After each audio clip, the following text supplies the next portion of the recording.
Welcome to the Rare NBA Show. This is the Corner 3. It was the NBA Draft tonight, guys. Yep. I'm Kevin O'Connor. I'm here with Danny Chau and Jonathan Tjarks. Yes! Today was Christmas for us, guys. Best day of the year, man. Love it. Finally. I'm running on fumes, but let's go. Yeah, it was a Dude, me wild... and KFC, we'll talk 50s draft pick. We don't care. It was a wild draft since before the draft even started, with a lot of trades, and really the most pivotal trade of the draft involved the New Orleans Pelicans, who of course took Zion Williamson with the first pick, but they also had number 4 from the Anthony Davis trade. Yep. And there's been rumors the past week, ever since they made that deal, that they could end up flipping it, which they did. About an hour or two before the draft, they traded the 4th pick to the Atlanta Hawks for the 8th pick, the 17th pick, and the 35th pick in the draft.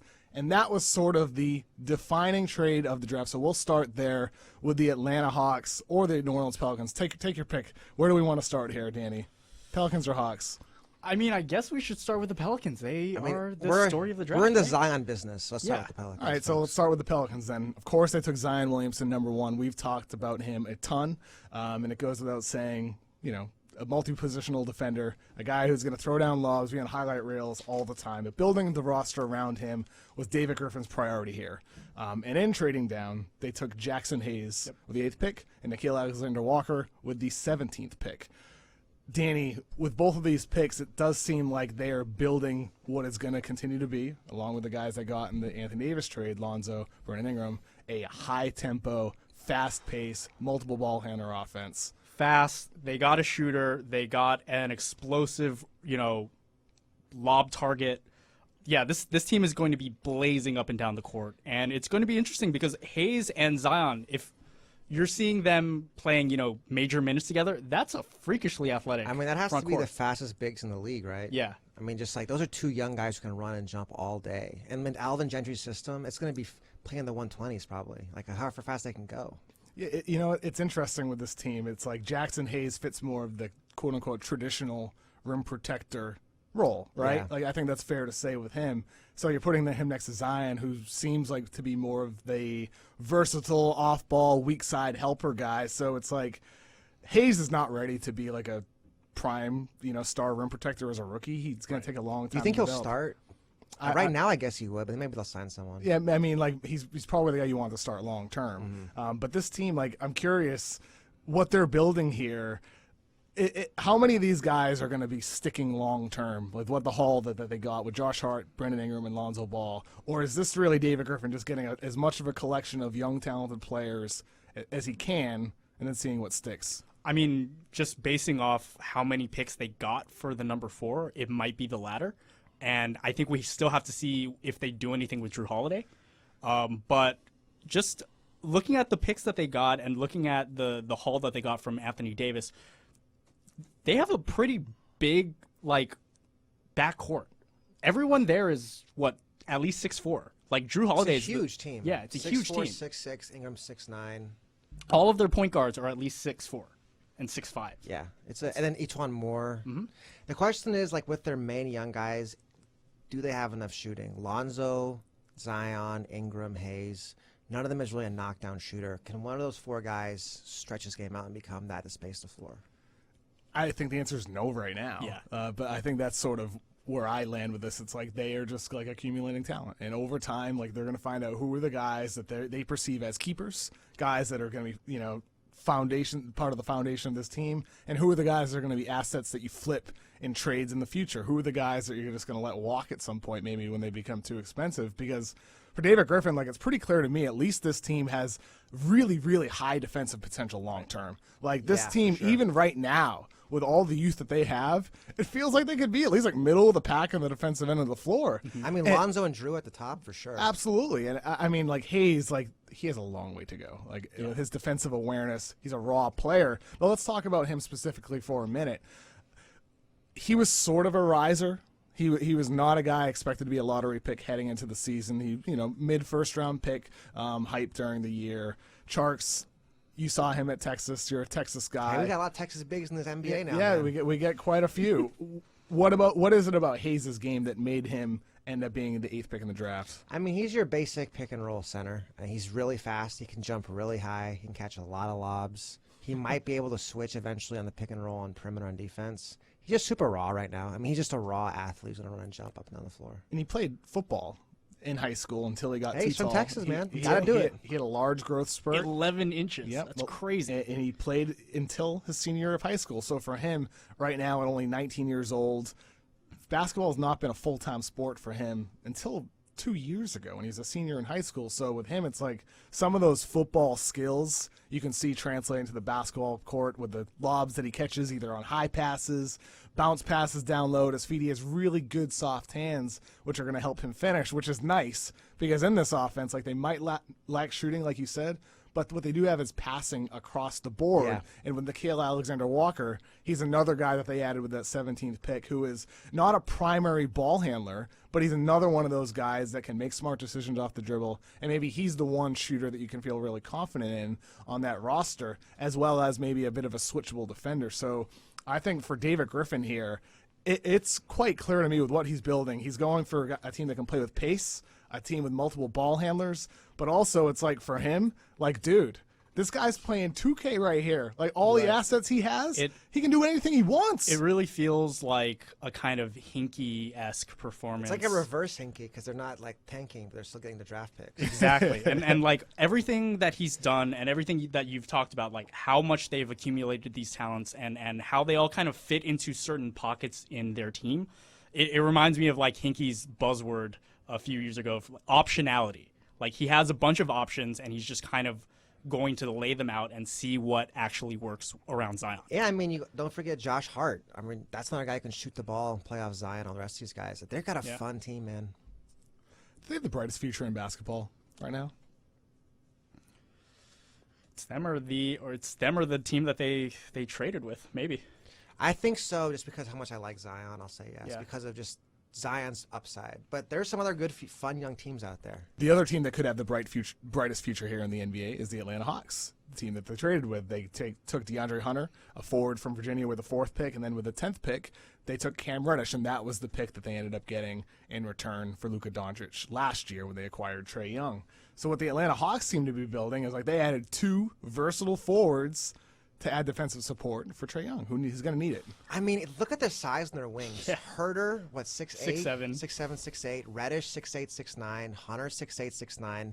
They are like copying Golden State down to like every part of it. Like we have a small point guard. We're going to have supersized wings. That is a freaking huge perimeter group. I mean, that is enormous. I just think we've been talking about this for so long. You need big wings. And all those who guys can shoot threes. Shoot threes and defend. We've talked about it as, a source of need for the league every single year since the Warriors started being, the world beaters that they are. And yet here the Hawks are. They nabbed 2 of the best in the draft. I mean, at first I was thinking, this trade kind of doesn't really make sense to me because why did you need to trade up for Hunter? But look, if they got both of their guys. It's interesting because I feel like the Hawks are a little bit of a flip on the asset model. They're like, we're going to target a guy specifically and use our assets to grab one specific player, right? Because how you're saying Griffin is like, I'm going to bring a bunch of assets in and kind of move it around. The Hawks are like, we have a perfect plan. We have guys for every single role. They're all going to fit in. These are our 5 guys. Let's go. It's very bold. I really appreciate how bold they're being, like moving around the draft so much. I think for me, it's like I don't love DeAndre Hunter as a prospect. I had him ranked 15th on my board just sort of because like he's more of he's just sort of a complementary player. But complementary players can be extremely important in the right role. Mm-hmm. And for me, it's like with Hunter, like this is the right role for him. Right. It is the perfect role where he suddenly becomes a guy where he's going to have to stand in the corner, stand at the wing, shoot spot-up threes, attack closeouts, make smart passes, defend across positions, play small ball 4, play small ball 5 for the Hawks and smaller lineups. It's like this is the role for him with a ball-dominant point guard in Trae Young and with a guy like Cam Reddish. Ditto to everything that was just said about Hunter for Cam Reddish. Like all the flaws in his game, it doesn't matter if the role is simplified for him. So for Cam, we said this during the live show that we did earlier, Danny, it's like for Cam, he can take that simplified role within this offense with Trae handling the load, but then over time, maybe he's able to develop his skills as a ball handler. Maybe his shooting continues to improve, and he can grow slowly into that Paul George-esque I mold mean, people see for him. One of the comps we have for him in the guide is Gordon Hayward, and it took Gordon Hayward a really long time to become the star he was before he came to Boston. Yeah, it's just the synergy effect. This is why you draft Trae Young or Luka. Is like, if I draft a guy who's that much of a playmaker, who's that skilled, who creates that much defensive attention, he makes life so much easier for other guys, right? So Hunter and Reddish, I feel like it's funny. Like, if I knew those guys were going to Atlanta, I'd probably rank them higher. Yeah. Because that's where you want to go. I think Zach Lowe tweeted this. He was like, Hunter's people love that they're going to Atlanta. I bet they do. But they're freaking pumped. It's got to be. It's perfect for them. And you mentioned this earlier, Tjarks. They're sort of copying that Warriors formula here. It's Travis Schlenk, who came from Golden State when he got hired by Atlanta. It's like Trae Young. You get the point guard who can shoot from anywhere, who can run off screens, play off ball for you as well, but also has playmaking skills. You have Kevin Huerter, the 2 guard, who can shoot the hell out of it. The Clay. And then you have the wings that your Harrison Barnes. I mean, types to of me, the world. DeAndre Hunter, Harrison Barnes are so similar. I was saying that for a while. Like, those are the guys like really similar types of players. And it's great for them, for him especially, because now like you can put him at the 4 next to John Collins, who has expanded his range to 3, but can also do some rim running for you. And then they drafted Bruno Fernando in the 2nd round, former teammate of Kevin Huerter from Maryland. Do you foresee Fernando having any type of important role with the Hawks moving forward? Tjarks, you're sort of shaking your head. Platoon big man, right? You know, like they'll rotate to 5, much like Golden State does, right? Golden State plays like 4 5s. They'll have Fernando. Maybe they keep Dedmon. They have Collins. He's part of their platoon. He's a 2nd-round pick. I don't think he's a huge part of their core now. I think it's nice, though, for them. It's like we have another Warriors comparison. Festus Ezeli as a shades of comparison for Bruno Fernando. For Atlanta, it's like another similar guy. Strong body, big to plays have hard. Exactly, somebody to have in those matchups in the playoffs if you're going against Joel Embiid and you need a big body. So it's like Travis Schlenk. This team is not going to be a playoff team for quite a while. But I'm writing about the Hawks for tomorrow morning, and it's like you look at their cap projections, they can create a ton of cap space next year, probably punt.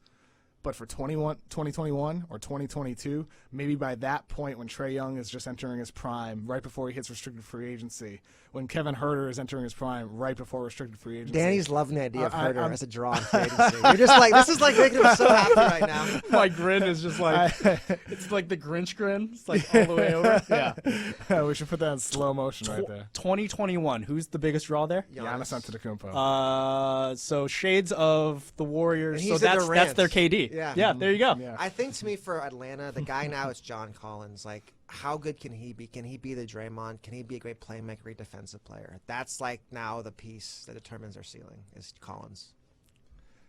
So, I mean, we went through Atlanta and New Orleans, and I should also mention Dan Devine, I believe, is writing about the Pelicans for tomorrow. So look out for that on the Ringer. Tjarks, one of the teams that you and I discussed before coming on the pod tonight was you really like the blueprint of the team that was drafting with the 2nd pick, the Memphis Grizzlies. They, of course, took Ja Morant 2nd, point guard on Murray State. And then at the 21st pick, one of the guys that we all mutually agree is perhaps the steal of the draft. You should have seen me and Danny's reaction. When we heard that the Grizzlies were trading for Brandon Clark, we lost it. We were shouting. That was like rooftops. the moment of the draft for me. I was grabbing a piece of pizza and I heard screaming. I was like, is everything okay? What happened? What happened? Man, like, if you talk about guys that fit well together, Clark and Jaren Jackson, that's like a hand in a glove, man. Jaren Jackson, a 3-point shooting stretch 5. Brandon Clark, slasher, great perimeter defender. That's like the front court of the future to me. And with Ja Morant, those 2 guys catching lobs from Ja Morant, running the floor with Ja Morant, that is going to be so much fun. My guy Taylor Jenkins has got a great situation. Let's go Grizz. Taylor Jenkins, Tyler Parker doppelganger, famous from Take Hunter, of course. Among other Ringer properties, you know? Rob Pelinka, impersonator. Quite a good one, too. But yeah, Memphis, man, they're going to be really fun. And then they have DeLon Wright, too, another hipster favorite. Like, this is Bruno Caboclo. Well, if they bring DeLon right back. They got to go Ja, DeLon, Bruno, Clark, Jackson. That would just be perfect. This could be quite a quick rebuild. Oh, yeah. For Memphis.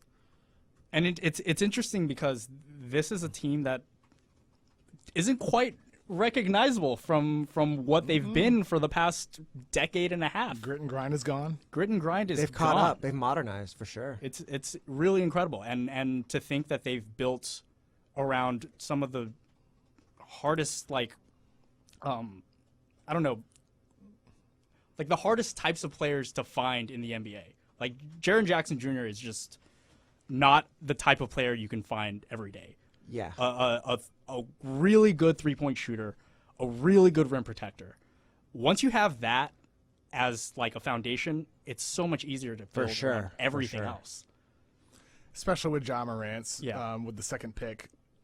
Ja, to me, is like, a really good prospect, not a great prospect. I'm not quite as high on him as a lot of others are there, but for him, like, there's no doubt about it that he has the ability to have a super long, productive career because of his playmaking ability. So when you talk about Jaren Jackson as the rim protector, that's going to help alleviate one of Morant's weaknesses, which is perimeter defense. It's really both because Jaren stretches the floor so Ja can attack the rim. Yeah. That's like those three guys just fit. Those guys will be quite a fascinating pick and roll duo because Morant's downhill attacking style, and then Jackson can either roll and finish lobs or finish with finesse, or he can pop. I want to see Clark rolling, Jackson spacing. That'll be really fun, and too. That's the fascinating part, though, because it's like you can have Clark roll, Jackson spacing, Morant kick out pass. Then Jackson can either shoot the ball, he can attack off the dribble because he's so mobile, so skilled. So it's like these guys all fit. With Morant, it's going to be like the playmaking. There's no question. Like, he's going to be a good playmaker. It's about the development of the jump shot off the dribble. We've seen like really nice flashes from him, but we've also seen, some inconsistencies from the perimeter. So for Morant, it's like if he can become a guy that can consistently knock down perimeter jumpers, just imagine how great this core could soon be with those three. I'm calling it Hipster Olympics, Grizzlies versus Hawks. Whenever that game is, like that's the League Pass Olympics game right there. Let's move on to some other picks that happened in the lottery. Actually, let's just go through the whole lottery here. RJ Barrett, third pick to the Knicks. We all sort of have different stances on him as a player. He's the Jason Tatum of 2019. Yeah, I mean, I'm the highest on him. I think, Danny, you're second highest, and then Tjarks, you're lowest on RJ Barrett. So let's kind of go around with either what's your initial thoughts with this selection for the Knicks, the fit for RJ Barrett? Let's start with you, Tjarks. I think RJ wound up in a pretty good spot for him because he gets to be the man here. Like, RJ wants to be the man. It's his team from the jump. I think there's a lot of guys in the Knicks who aren't going to like playing with him, but they don't matter. RJ gets to dominate the ball. He'll put up stats right away. Now it's just a matter of can the Knicks find enough shooting around him because he needs space to attack the rim. Like Kevin Durant. Yeah. That's what we're going to suck KD on. That's what RJ. Floor spacing, RJ's like Ricky Davis. Like, KD, come here, play off me. It'll be fine. No big deal. Yeah, and it's just funny because we've been talking about all of these picks that the Knicks have been making and the guys that they already have on the team. They all kind of need the ball in their hands to be successful. They drafted, Iggy Brezdeikis, who's not going to be, a major part of the team, but still a guy on the Michigan team that was like, he's dribbling the ball in his hands. Yeah, he has the ball in his hands. Trier, Kevin Knox, all those guys all want to have the ball. Dennis Smith, all of these guys. I'm curious, like you mentioned, like RJ's a guy who needs the ball in his hands. Is he? Like what for like people who are just hearing about RJ for the first time? Like there might be some people who skipped prior draft conversations. So how dare they? What is it about his game, Tjarks, that makes you believe that he is somebody who needs the ball in his hands to thrive? Because he's an inconsistent outside shooter, for one. So he's at his best when he can attack the rim. He's not really a spot-up threat yet at this stage of his career. And he's just a guy who really hunts for shots. Like, RJ's not really a guy who wants to, like, take 8 shots a game. Because he could have played with Zion and played off Zion, but he's like, I'm RJ, I'm the man. He wants to get to the rim. He wants to score. He's just been a scorer his whole life. He's not going to change now in the NBA, I don't think. Yeah, I think his most translatable ability is just his ability to move up and down the floor in a downhill, kind of bully ball type attack. And so I feel like these are good things. These are good things. These are good things. But what? I just would rather give the ball to other guys. I feel like why? I think they're better passers and better shooters, better decision makers. Like, a guy like Ja to me is a better decision maker than RJ. I just don't know. He wasn't on the board though.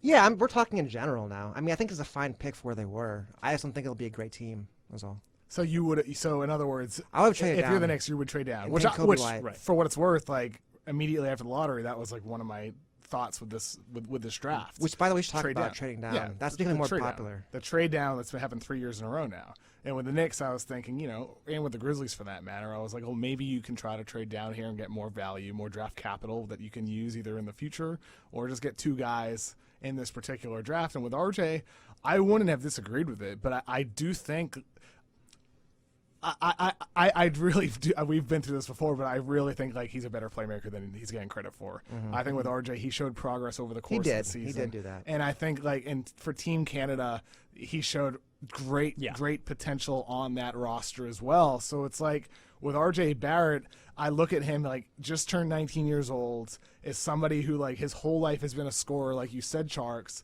And for him, like, for everything I've heard about him as a person, like as like a winning mentality, I just see him growing into that role where it's like he's gonna eventually understand how to balance the playmaking and the scoring. And maybe the scoring doesn't get to the point that like you hope for. Maybe his shot is always average. Maybe his playmaking is always just like good. Like maybe that's where it maxes out.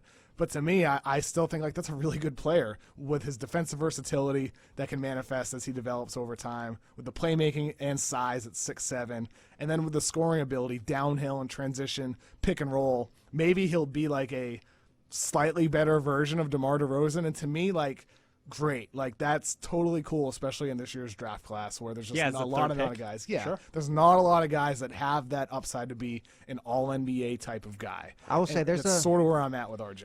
We'll get down to it. There's a few guys I like more than them. We'll get into the next couple picks. Yep. And this is to your point about potentially trading down. We'll skip forward. We already discussed that. Darius Garland, a point guard from Vanderbilt, was selected by the Cavaliers at the 5th pick. How is this fit next to Collin Sexton? This is going to be hilarious. Is this going to work? No, not really. I think one of the guys is going to very quickly assert his dominance, and I don't think it's Collin Sexton. I think this was a pick where, look, the Cavs were definitely looking for a trade partner, and they just haven't found one yet. And they went with BPA. Collin Sexton will not go out quietly, though. That's the thing. He's not going to give up easy. No way. No. How about you, Tjarks? I mean, to me, yeah, I just wonder, like, was this the best use of multiple picks? Because I feel like Sexton and Garland, they can both theoretically play on or off the ball, but I really don't like taking 2 guys like that because I feel like what Danny was saying is going to happen. One of those guys is probably going to have to go eventually. So you guys have no confidence in this backcourt to coexist. It can't be but it's a lot. It's a lot to backcourt? ask because, like, with Dame and CJ, Dame was already established, right? So CJ came in, Dame's the man. I don't think Sexton's established, and I don't think Garland thinks he's better than him. Why does that matter? Because one of them's going to want the ball more than the other, right? Like, it's like who has more shots, who gets more passes, who gets more points. This is stuff that matters in the NBA locker room, especially for young players. I think like that. I think that can be true in some cases, but in other cases it cannot be true because because like anything is possible. Yeah, I mean, because like Garland is a guy who can shoot off screens, who can play off ball. So it's like if he's not going to want to do that, like, too bad, dude. I mean, like that's a problem for the Cavaliers, but to me, like that's something that he can do, and he can do at a high level. So I would be kind of a little surprised if he wouldn't be happy playing that role. To be honest with you, I it's something he's really good at is playing off ball and shooting off screens. But why screens. not get beyond the ball too and get more stats? Right. Not everybody's a selfish player. I don't know. But you want to get your money. It's important for young players. You know, he specifically talked about in the draft. He signed with the best agent because he knows that if he wants to be the best, he needs to associate himself with the best. He kind of has that alpha mentality. I don't see him, being okay for the long term in terms of being, a kind of off ball threat. And I think it's also too like if Sexton's like clearly. I mean, sorry, let me say that again. If Garland's clearly better than Sexton, it's going to be hard to sell him on letting Sexton run the offense, especially because Sexton doesn't pass all that much. It's just going to be hard. And then you have like Kevin Porter at 30, which doesn't really matter, I guess, but that's another guy who wants the ball. Like they're going to have a really interesting chemistry mix in Cleveland. That team is fascinating. Why are they fascinating, Danny? Just the fights for the ball. Yeah, like they have all of those guys. Dylan Windler can definitely play off ball, but he'll never get the ball. That's good luck. I don't really understand how that. I don't understand how it all kind of comes together, and it may not. These guys are very young; they might not play at all. But I think it's kind of going to be like survival of the fittest in that trading camp. Like, who's the best? I love to watch like Porter, Sexton, and Garland play one-on-one. They're going to go at each other's throats. To me, like everything you're saying is almost identical to what we just said about New Orleans, where they're just accumulating talent, and the guys who figure it out. But these guys are 6'1" and 6'2". Yeah, they're accumulating talent who plays defense, who has defensive ability. But if it doesn't work with Collin Sexton, like then peace out. Yeah, I mean, you for know, in sure. a couple years, it's like figuring out who are the keepers and who aren't. It's about getting the best talent. Like I'm almost like with the fit, like it matters for development.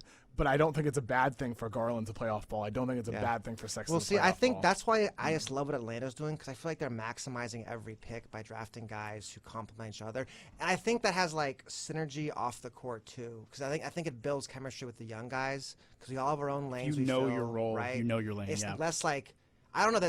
Maybe that's just me being more of a kumbaya kind of guy, but I kind of like them all having their own little things to do instead of being like at each other's throats. It's not like Cam Reddish doesn't want the ball though. It's not like DeAndre Hunter doesn't want the ball. It's I mean, like, but they're playing with Trae Young, great passer. I mean, it's like I talked to Cam Reddish during the season, and I said just said to him, I was like, hey man, like how has that adjustment been playing next to RJ Barrett and Zion Williamson, like being the third wheel? He's like, obviously it's tough. Obviously, I want the ball more. And that's something I've had to adjust to. And it's the type of thing where like every guy wants the ball more.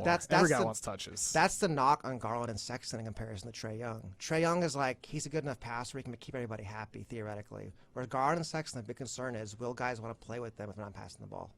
Tjarks, that's one of the reasons why with these next two picks that happened in the draft with Minnesota and Chicago, why you like both these guys selected because of their unselfishness on the court. Yeah, the fit. I love the fit with Culver and Towns in Minnesota, and with Kobe White and with Larry Market and Wendell Carter in Chicago. I think all those guys are going to play. So we'll start from the top. I think with Minnesota, you have Karl Towns who can stretch the floor, who needs the ball in his hands. So you have Culver, who's a slasher and who moves the ball, who's pretty unselfish. So Culver knows, okay, I got to Minnesota, Towns is the guy. I'm getting him the ball, I'm cutting off him, I'm playing off him. Right. And then he can cut off Towns, and he can play good defense. And I think that's what you need in Minnesota, are guards who give Towns the ball. I think that's going to work really well for them. Yeah, and I mean, Culver has shown a lot of kind of big abilities as well. Like, he's a great rebounder for his size, a great, multi-positional defender. You can kind of create an interesting inverted ecosystem where, Karl Anthony Towns is kind of creating from the outside, and a lot is kind of, shuffling in and out, along the baselines and all of that. And Towns will be so happy to play with a high IQ player after playing with Wiggins for so long. It's like, this guy can cut off me. He's really smart. He works hard. This is fantastic. He's going to love this pick. Yeah. And then with Kobe White, he's a guy that I was not particularly high on. I mean, I like him. I had him ranked 10th on my board, but don't love him. However, there's no doubt in this Bulls offense with the amount of guys that they have who can handle the ball. Lowry Markkanen, guys who can play make a little bit at the big man position, Markkanen and Wendell Carter. Now, you have Kobe White, who is somebody who is not a primary, but is somebody who can still move the ball within the flow of the offense and shoot the ball off the catch. And with him, it's going to be about the development of him off the dribble. Like, he shows flashes with shot creation. He's probably the fastest guy in the draft. Yeah. I think so. For sure. It's like, what level does he reach as a shooter off the dribble? And I just love it, too, because you have Otto Porter there and you have Wendell Carter. Those guys can handle a lot of playmaking. They can let Kobe play free. Like, Kobe doesn't have to be, given too much responsibility. Just run the ball, run the floor, get your shots, spot up, be an aggressive, high active player. I think he's a much better fit than Chris Dunn with this team. And I love this lineup of Kobe White, Zach LaVine, Otto Porter, Larry, Wendell Carter. 5 3-point shooters. With great size on the positions. That's going to be a fun team. Garpax from the Bulls always get made fun of. I feel like they're doing a good job, honestly. They're doing a good job, right? man. There's our take for the day. They're Go adding, Garpax. They're adding some real talent, dude. Yeah. We talked earlier about Atlanta's cap space situation. You can say the same exact thing about the Bulls, where Otto Porter, he has a player option for 2021, but he becomes unrestricted for sure in 21-22. And you look at their cap situation that year, it's like they're going to have the young guys that they just drafted this year, including Daniel Gafford, a center from Arkansas, who was selected in the second round. But on their books, they have Zach LaVine, Lowry Markkanen, Wendell Carter, Chandler Hutchinson, and again, the guys that drafted this year. They could easily head into a loaded free agent class with max cap space, or at least immense flexibility to make trades, to make other signings. So for the Bulls, it's like they have this roster that can just play so many different styles, so many mix and match lineups. Like, if you're a free agent a couple years from now, you're looking at that like, yo, I can be the final piece to a team in one of the biggest markets in basketball, a team on the rise. So for Chicago, times are good right now. Like there's good reason to feel good if you're a Bulls fan. And this is why I love the Porter trade for them at the deadline, because like Porter's a guy who gives structure to an offense, and he makes a young guard like Kobe White a lot better. Because like when White's out of control, Porter like, all right, slow down, I'll get it, I'll run a play, I'll move the ball, create a shot for somebody else, no problem. There are a couple of "what are you doing" moments in this year's draft class, in this year's draft lottery, Danny. That was pretty good. I like that KSC. Yeah, one of them, Danny, happened in the 9th pick with the Washington Wizards. Rui Hachimura, a guy that I think I had down in like the 20 range on my big board, went 9th. Probably the most notable Gonzaga star this year. Their leading scorer, definitely. But I don't know, man. He has some basketball IQ issues that I can't really get over, especially on defense, where he just kind of gets lost a lot. But obviously, a very physically gifted guy who kind of came into the game young or came into the game late. I just don't know at 9. Tjarks, you did grades today, which people can find on theringer.com, and you gave the Rui Hachimura pick a D. Yeah, for the Washington I Wizards. I just not a big fan of Rui's game for kind of the same reasons Danny said. And I look at it like, if I'm taking a project forward, I'd much rather have Doumbia, who's like 3 years younger than 18. Rui. Yeah. And like they're not that far apart in terms of skill and basketball IQ, and he's so much younger, and he's even bigger than Rui. Like to me, they were better. If Rui's a project, if you're taking a product, there are better products available. Like to me, that's a tough pick. And I feel bad for Rui because it's going to be a tough situation in Washington. There's no shooting around him. Beal's probably gone. Wall, who knows what happens to him. It's kind of a mess over there. Well, they're going to keep Beal for now. You think so? They want to sign him. They want to extend him long term. Will he want to? That's the question. Yeah. But in regards to Rui, it's like I don't love him as a prospect at all for the same reasons that you outlined, Danny. The basketball IQ is concerning. Slow decision maker on offense. Like he has some moments where like, what are you doing? Just like, why are you hogging the ball? And I'm not sure. Like he's a high character kid though. He's a hard worker. He's gotten better every single season at Gonzaga. So for the Wizards, it seems to me that they're betting on the person. So like he might be 21 years old, which is old, by common standards, for a prospect. However, like he's 21 as somebody who didn't start playing basketball full time until a later age. So if you're talking like developmental years, maybe he's only really like 18, 19. And his physical gifts, he's an athletic player who has a very strong build right away. And it's fluid too. Yeah. There's not a lot of guys that can move like him with his size. Yeah, and that kind of gives you a little bit more leeway in terms of your development. But even with his athleticism, he feels more like a straight line driver than a guy who has like enough wiggle to be a dynamic creator for himself. I mean, I think which we'll see in this draft, like Rui, it's all about can he shoot threes, right? If he can shoot threes, he'll stick in the league. If he can't, it might be tough for him. I think Rui is more of a whoa pick for me than a what are you doing. The what are you doing moment for me happened at the 11th pick with the Phoenix Suns. And they drafted Cam Johnson, a senior out of North Carolina, one of the best shooters in the draft, which is a great thing. Let's just say that right off the bat. Shooting matters. However, like he's somebody who's had hip issues in the past, had surgery for a torn labrum. He's somebody who was an average defender at the college level. He is somebody who does not do a lot off the dribble for you. He is not a playmaker, not a guy who's going to create offense for himself. And even with his shooting, like to me, he's more of a standstill guy than somebody who's flying around screens. So like we have a comparison for him in the draft guide, Jonas Jerebko. To me, he's like a knockdown shooting version of Jonas Jerebko, which is like a quality NBA player who's going to be in the league for a while. But with the 11th pick, dude, I had a hard time with that decision for the bright future Suns. I think like what stood out to me with that pick, I feel like he's a lesser version of Mikal Bridges, who they took at 10 last year. And they're just like so burned by guys like Josh Jackson, Dragan Bender. They went the exact opposite way. They're like, we're getting an older guy, high character, great shooter, and like exactly we know what he does. And the one thing about what the Suns are doing, so the rumor is they're going to go after D'Angelo Russell. Realistically, if you're playing with D'Angelo Russell and Devin Booker, you ain't going to get the ball very much, so you might as well be able to shoot it because you're not going to be dribbling too often. Which could be part of the plan here. I think so. I think it has to be. Knowing right? that the offense is going to run through that backcourt with Russell and Booker, and you're getting a guy who, in his time at North Carolina, proved to be an unselfish player who accepted the role that was given to him. Even as an upperclassman, he was an off-ball player. And No mistake player. yes, and he thrived within that role. So it's like you're essentially drafting the guy for the role, and maybe it's like we look back at this and you're like, yeah, there were some better players selected after him, but Cam Johnson's a good role player, and that's who they got. I got a stat for you, KSC. I like Cam Johnson. So You gave it an A, right? I gave it a B. A B, okay. So coming off screens in college this year, he was coming around off the screen, catching and shooting, he was in the 97th percentile. Like, he's a pretty versatile shooter. He's not a versatile offensive player, but he can shoot off movement. I think he'll stick. I don't think they'll play much defense in Phoenix, but they'll score a lot of points. So they got two guys in this draft who are basically, a shorter and taller version of each other. Elite shooters. Elite Ty shooters. Jerome and Cam Johnson. Yeah, I should restate that. It's like statistically it's great, but I think I mean like You don't really buy it? the dynamic movements. Yeah, okay. I mean like coming hard off a pin down screen, having to fully contort your body midair. It's like he does like some basic actions and he shows good footwork, but like he still needs to develop that like JJ Redick-esque stuff to really, like, in my mind, be a truly elite shooter. Well, he is And he's 6'8". Yeah, so he's it's like gonna be 6'9", hard. so he's probably not bending like that.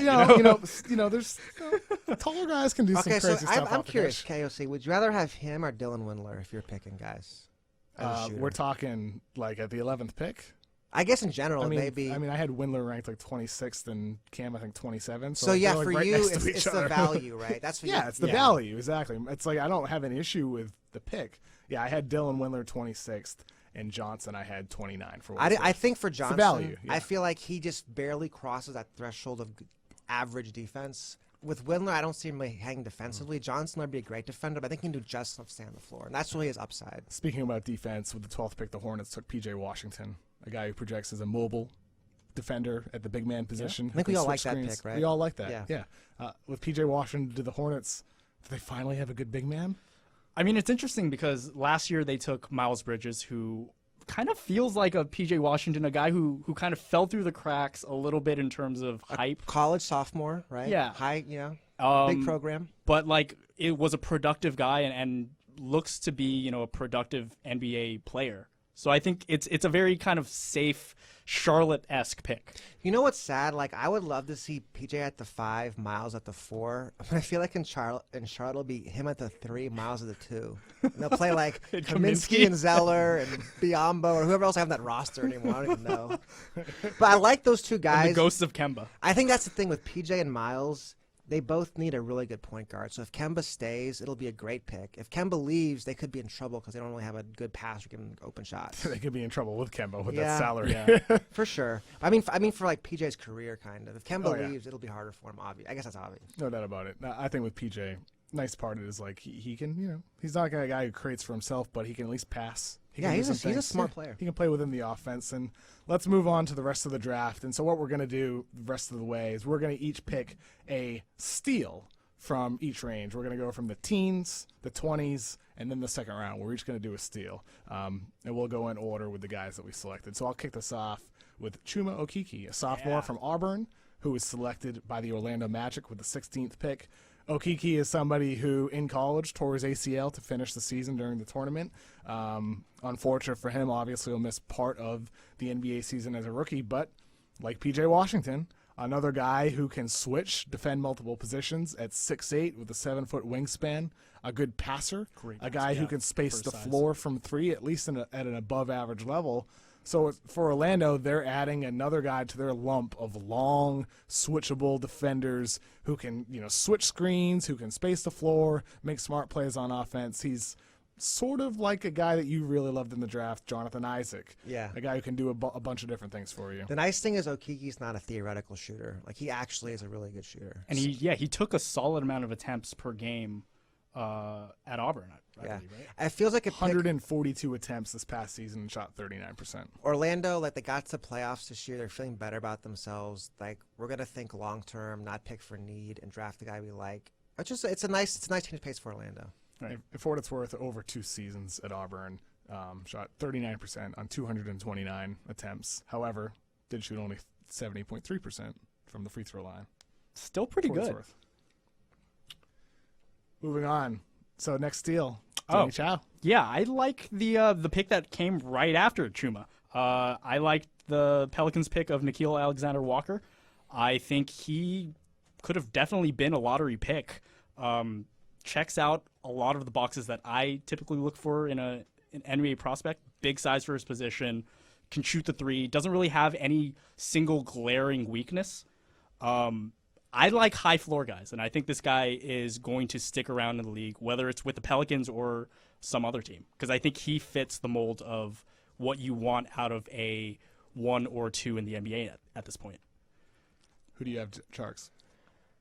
I got Goga Bitadze, the big man that went to Indiana, which is interesting because they already have 2 big men in Miles Turner and Domantas Sabonis. I love Bitadze's game. He's kind of got a nice combination of inside, outside, a very traditional big man with great offensive skill set. Though I do think this does seem like the end of the road for either Turner or Sabonis. I'll be fascinated to see what those kind of guys, what their trade market is as big centers in the modern NBA. I want to see all 3 of them on the floor at the same time. I'm just being real. Why not? Dino ball. I want to see it. Do it. Come on, Nate McMillan. They got a good team. They can't be Nate doing stuff McMillan, like that. our favorite listener of the Ringer NBA show. Hopefully, he And plays Goga's his a great 3-on-1s. fit for McMillan's offense. As far as I don't know if Nate McMillan listens to the show. But KOC, they I hope listen he to the is. show. Yeah. If you're on it, they're listening. Believe If it. he did, they'd shoot more threes. yeah, we'd have Sabonis and Turner pick and pop in the 3. So if he listened to us with Goga, Tjarks, you and I have talked about this on videos and former podcasts, but I think it's worth hitting on again. With Bitadze, he's somebody who he fits the qualifiers for what's important in a big man in today's NBA. You wrote about this before in regards to Nikola Jokic, where it's like so many centers get played off the floor in today's league, even when you're a great defensive center in this perimeter-based league, that you need to bring something on the offensive end in order to survive. Goga is at least an average defender, maybe better, but with offense, that's really going to be his calling card with his passing and shooting ability. It feels a lot like the pick last year with Aaron Holiday. They said, we already have 2 good point guards. We're going to trust our board, draft the guy we really like, and think long-term. I think that's the value of drafting in the teens for Indiana is like you don't have to like plug a need for your roster right away. It's kind of like an NFL pick. It's the best player available, taking the best guy and whatever with the fit. Let's move on to the 20s. Danny, who do you got? Well, since we're not bringing up Brandon Clark, Which we could. we for could. sure. We could again, but yeah. we talked about him a little bit earlier. a little bit, And a we would little bit, all a lot. agree. Yeah, I think it's Grant Williams for the Celtics. Guy who is 6'7.5", 230, just not a great athlete, but just so smart, so team oriented. One of the better defenders in the draft. Has kind of extended his range from 3. You can kind of see him playing that PJ Tucker, Boris Diaw type of role. A guy who could help any team. And when you have the Celtics who, have lost or are going to lose Al Horford, you kind of want to plug in smart players who can do a little bit of everything. Obviously, he isn't as big as Horford, so he doesn't really have that kind of versatility. But man, I can't see Grant Williams not doing well in the NBA. I like his fit with Brad Stevens' offense because he wants like pretty smart bigs who can do multiple things. With Boston, the next couple of weeks are going to be fascinating to see what happens there with Kyrie and Horford potentially leaving. They traded Aaron Baines today into cap space. If they renounce their other free agents, they could create max cap space, and it's like they're probably not signing anybody. But like they have the ability to at least chase a guy and try to get a meeting with somebody, and it's like either that or like they're either going to be like pushing to sign somebody, or this team is like suddenly back into retooling mode where they have just a bunch of young guys in their roster and they're probably going to still make the playoffs. Of course, they still have enough veterans to support the quality young players, but it's like this team suddenly goes from they're going to get Anthony Davis to what are they going to do with their draft picks to start building for the future? I think worth mentioning the guy that took at 14, Romeo Langford. Like I didn't love his game, but the more I thought about it, the whole injury was he broke his shooting thumb right early in his freshman season, and it kind of tanked his season. And maybe if he's healthy, maybe if he shuts himself down in November, he's higher ranked. Like that's an interesting pick. I don't know what to make of it, but I feel like I can see why they made the pick. I can see why it makes sense to them to gamble on him. Yeah, they took sort of two opposite players, Yeah. Grant Williams and Romeo Langford.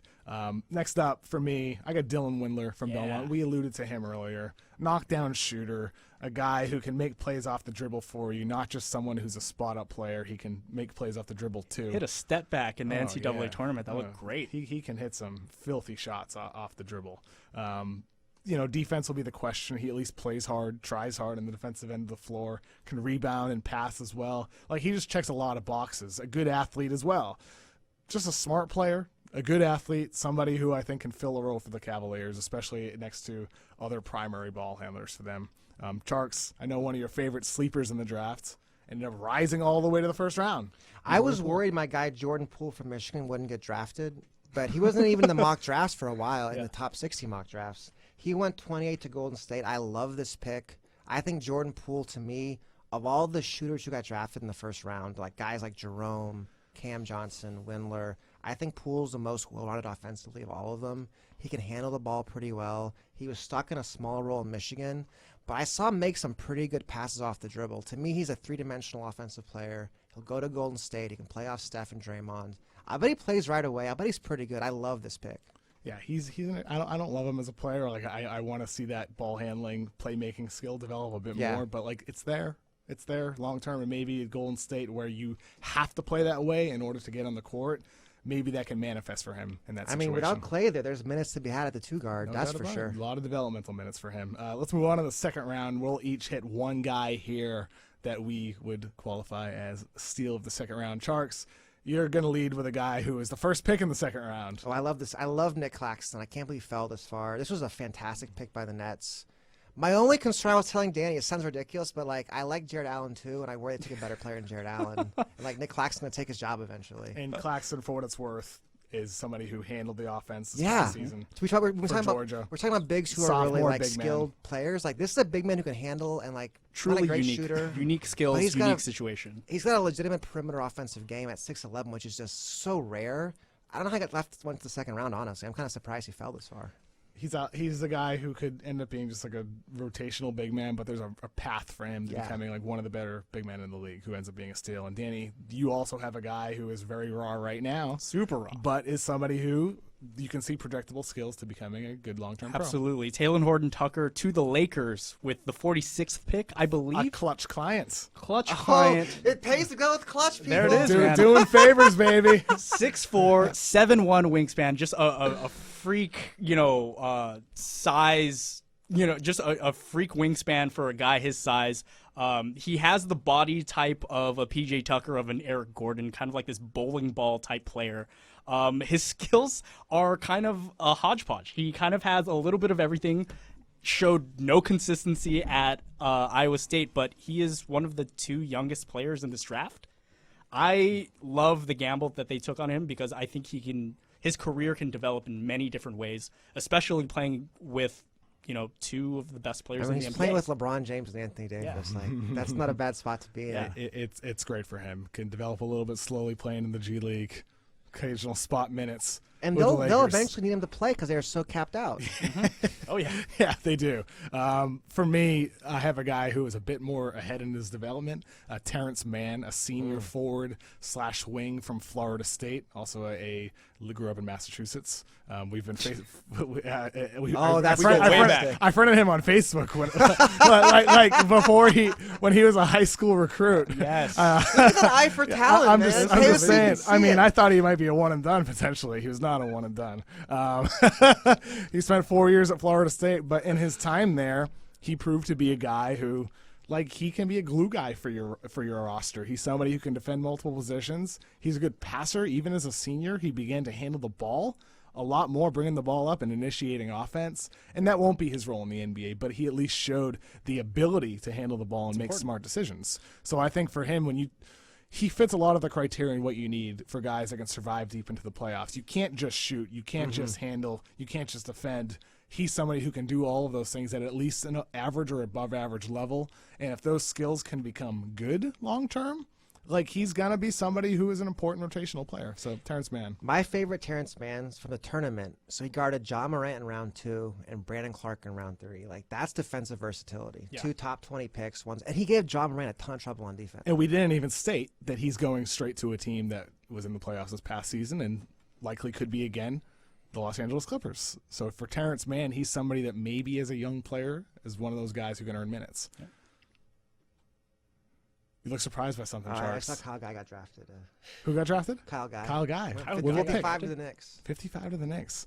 I know. Let's wrap this up. But one of my favorites in the draft, Zion Cheatham, went undrafted. Pour one out. That's probably better for him, though, honestly. Went undrafted. Get a better spot. And where was he signed, Bobby?